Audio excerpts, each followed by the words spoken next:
No, Arts and Crafts isn't dead. Absolutely not. Have you sold anything here today? Yes. What did you sell? Could you show me some of the items and tell me something about them? Yeah, all you got to do is look at the red tags. The red tags. JG bookcase for, single door bookcase for $7,000. This one? Yeah. This sells for $7,000. Yes. And so I guess this is about 1910, I assume. 1910. And it was made by who made it again? Alan J.G. Stickley. Alan J.G. Stickley. So that was. And when did that sell in relation to when the show opened? About an hour after the show opened. About an hour after the show opened. Okay. And is there one more other piece that you could? Alan J.G. dining table. Oh, the dining table. Yeah. And so what does that thing sell for? $5,500. $5,500. And it sold. It sold an hour after the show was open. About an hour and a half. About an hour and a half. So this took a while. There's a Gustav open door bookcase that sold. Wow. My God. I think he's been rebutted pretty well. Yeah. Now, you're Robert Noble, and you're based in Los Angeles. No, I'm based in New York now. You're based in New York. Retired from L.A. Yeah. Well, so how long have you been in the business? 30 years. 30 years. We started at the same time.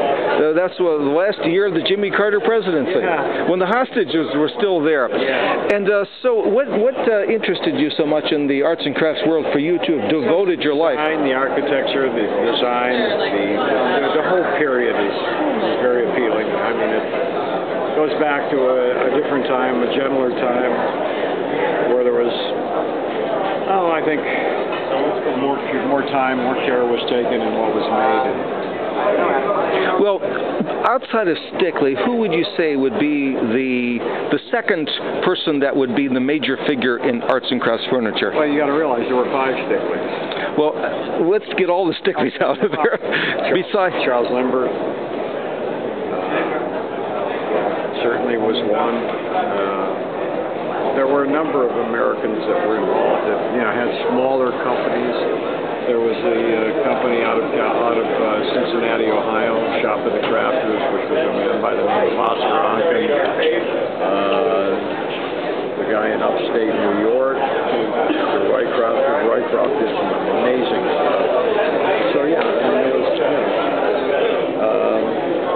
and out here in California, as far as metalwork, potters,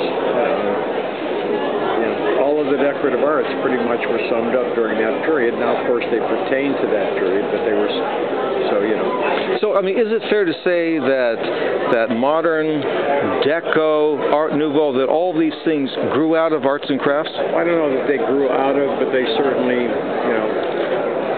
proceeded it by, Deco's came in around 1920, but its first influence was in Paris, and then the modernism began in the 40s. So they sort of just continued to evolve because as people worked, they decided to use new materials, and then, of course, when the war ended in 45, all of those new materials were available, and guys could begin to play with this material, which is what produced modernism. Great. Well, can I get a shot of you over by that item? Get a shot of my wife. Well, you're the one I'm interviewing. She's more attractive. Well, there's no question about that. Buy some piece. Where at? Well, buy that piece, the $6,000 piece that's sold. That's the. Okay, now, what is your full name? Linda Cunningham. Linda Cunningham.